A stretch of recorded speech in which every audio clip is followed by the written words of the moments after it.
Hey guys, thank you so much for having me. I'm Marida. I'm a student in the November lab here at UChicago. And yeah, let me go ahead and tell you about my project. I feel like I've had the best introduction to this because several people have talked before me. So thank you for that as well.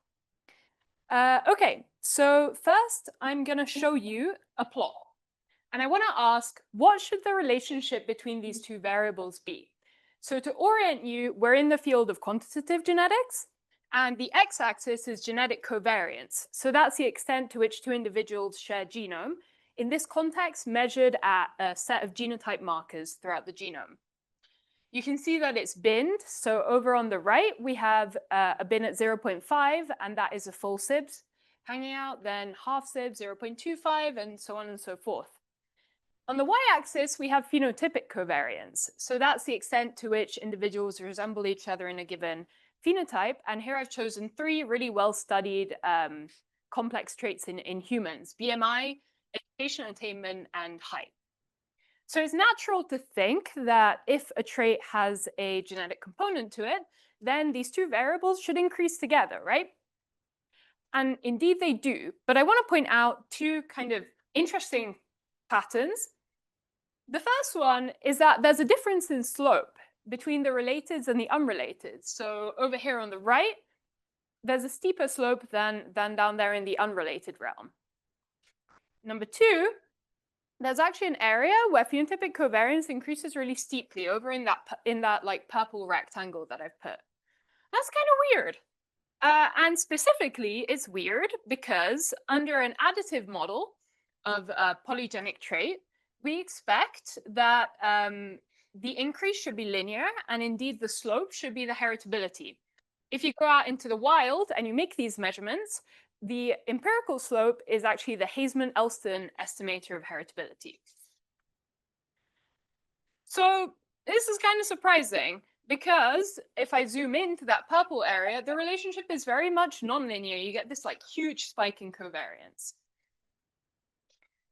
So there are two sort of potential explanations that I want to posit for this relationship. The first one is imperfect linkage disequilibrium. And this is kind of a canonical explanation for this observation. And the second one has to do with shared environments. And I'll define these as I go on.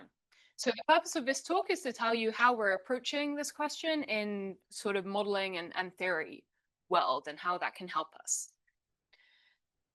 So firstly, let's talk about imperfect LD. So if you want to predict the phenotypic covariance between two individuals, you take the heritability and you'd want to multiply it by the genetic covariance at causal SNPs. But the problem is, in the real world, we don't know which SNPs are causal. So we have to proxy this with something. And we proxy it with genetic covariance at genotype markers throughout the genome. But unfortunately, genotype markers have some different properties to causal SNPs.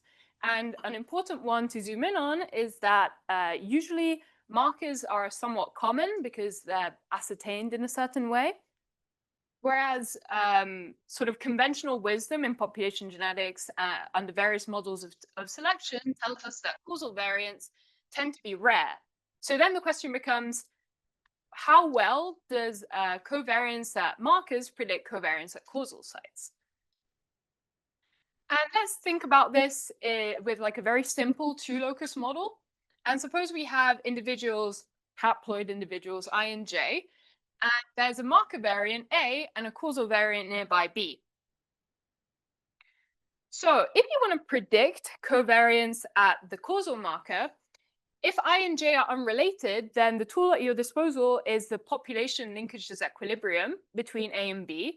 And specifically, the statistic is linkage R squared, which is a very well-studied measure of linkage disequilibrium. But the issue is when alleles A and B are different frequencies, you can only ever get like such large R squared. And if you think of a situation where you have, say, a causal variant that has 1% frequency and you have like 10% more frequent marker, you already get a substantial sort of reduction in the maximum R squared from 1. So your prediction ability is limited. Now, suppose that I and J are related recently through a pedigree. then A and B might lie in a segment of the genome that they've inherited from a recent common ancestor, which is a concept of identity by descent, or like IBD. So then the maximum covariance that you can get is actually a different function.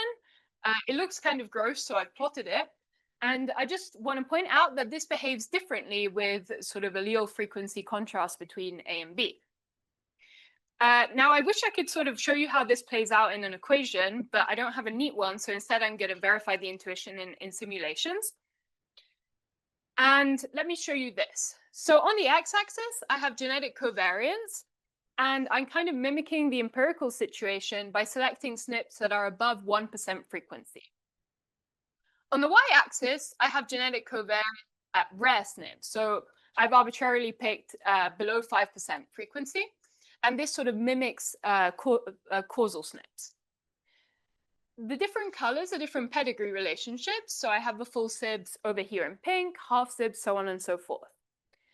If the slope is 1, you're not missing any heritability by running this regression. And indeed, that's the case for full SIBs and half SIBs. But actually, as you go to the unrelateds, the slope is well below 1. You're potentially missing 25% of a heritability there. And if you were to just sort of look at this on aggregate across pedigree classes, you'd get a relationship that looks like this. So a slope that's lower than 1 over to the left, and then an increase. And that's the prediction of imperfect LD. So to show you the UK Biobank results again, it kind of recapitulates some of these properties. But let's go to explanation number 2. I'm going to coin this term multi-generational shared environments, MGSEs. And specifically what I mean are environments that are correlated amongst relatives through a pedigree over like a given number of generations. And there are lots of ways in which this could occur. The first one is cultural transmission. So if I learn habits from my parents or my wider family, and maybe in diet, I drink a lot of coffee because my mom does. So that's cultural transmission. A very tangible example is inheritance of wealth. And we know that a lot of outcomes are correlated with this in the real world. Another way that you might get MGSCs is if you think of an environmental exposure like pollution that is spatially clinal, if on average you tend to live slightly closer to your relatives than to people who you're unrelated to, you will also covary somewhat in that exposure. So let's do a bit of modeling here. And let's think of a really simple model of environmental transmission. And I'm going to coin this parental mean. So my environment, C offspring, is my mid-parent's environment plus some random deviate so that the variance remains constant through generations. What this model predicts, and by the way, it's a model that's been studied like since the 80s, is that covariance will halve at every generation. So little ck, the MGSC covariance of class K relatives, will be this b squared, which is kind of like the heritability, but for the environment, and then halving at every generation of separation along a pedigree. It's easier to see in a table. So for example, I'm saying that k equals 2 are full SIBs, they have b squared over 2, and so on and so forth, decaying sort of at every generation.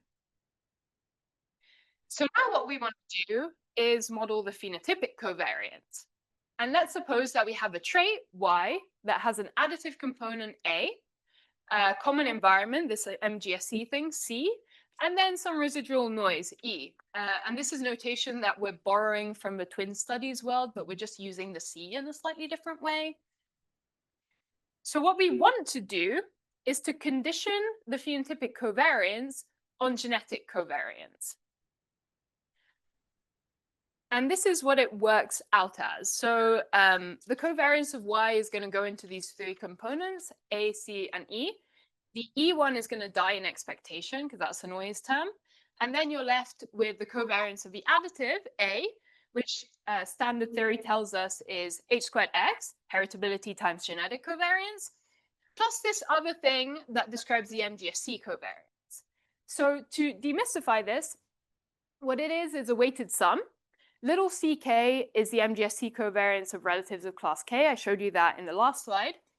And pi kx is a proportion of relatives of class K at genetic covariance X. And pi kx is actually interesting, so I'm going to take the luxury of dwelling on it for a moment. So let's think about the mixture of relatives across genetic covariance.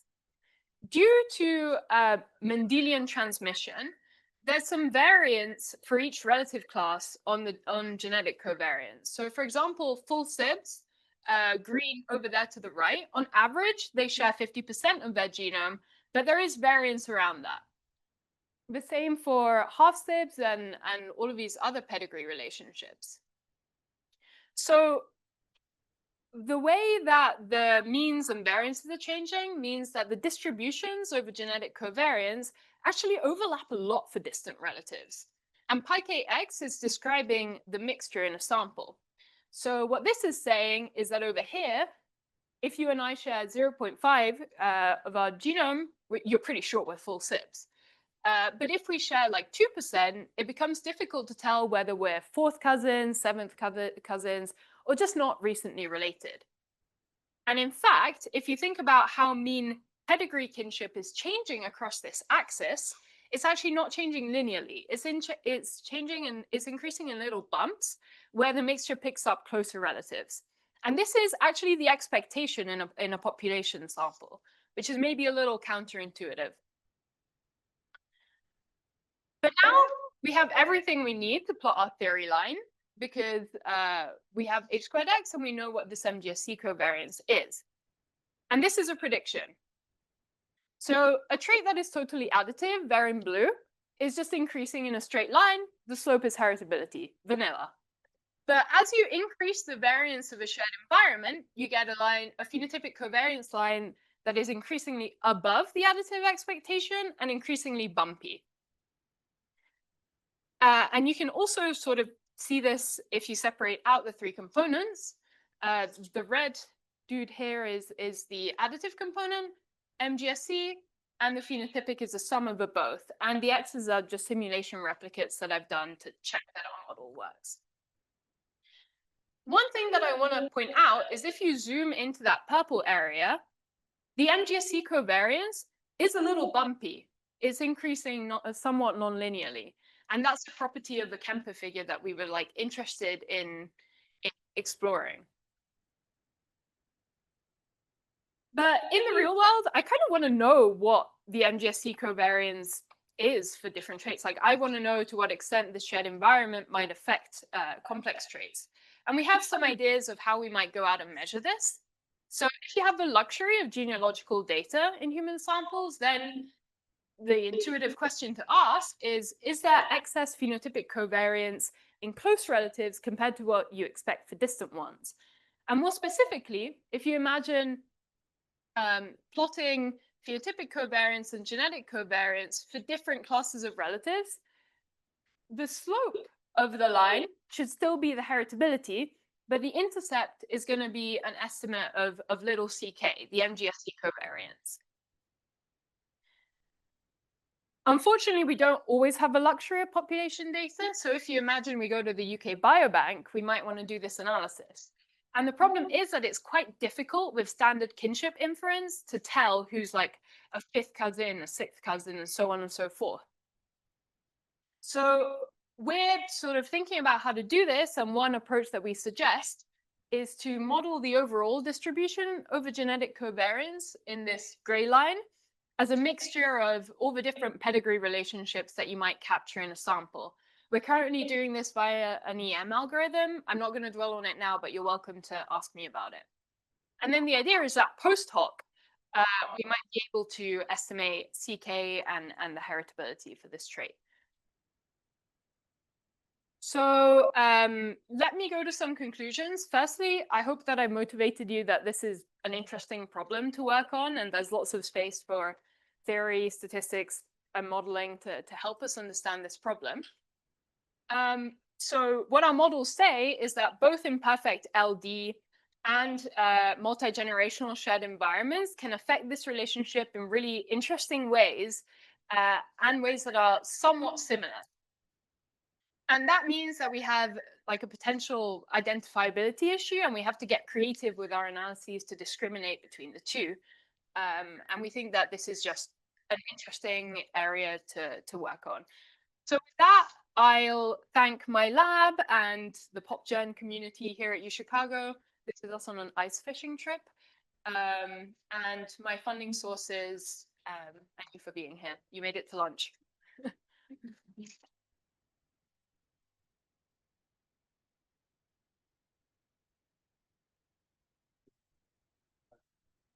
Time for question 2.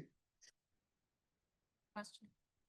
So I know there's only like 3 different traits that you had on your slides, but I was just wondering, the educational attainment one you would think would have like a huge shared environment component. Is it possible, like if you look at different traits that you would expect to have a big shared environment component versus potentially a bigger genetic component, does that match with what you think, how big you think this new component is contributing? That's a really good question. So the authors of this paper, they look at a lot of traits. And actually, all of them show some pattern that is like this.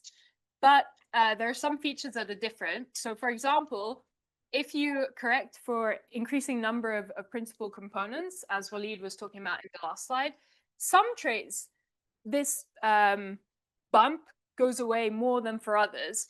And education attainment is one that goes away a little bit more. The other thing that I want to point out is that the way that this graph is binned makes it quite difficult to see the full bump that you'd expect with MGSEs. So there's just like a data analysis barrier to investigating that there. But that's a great question.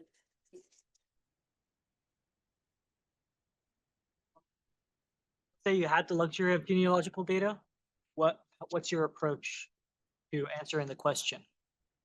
As you say, Had the luxury of genealogical data. Yeah. Over, I think in if you have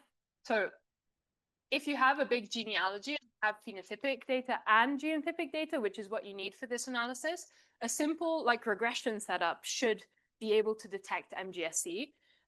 One thing that we've been thinking about is like power in this setting, and we do need a fair number of observations to be able to detect subtle MGSE. So we're hoping that there's like a nice sweet spot in like the first or second cousin range, where you have enough variance given genetic covariance, enough observations, but some hope for shared environment where you should be able to detect something. We're looking into it, but we haven't got results yet.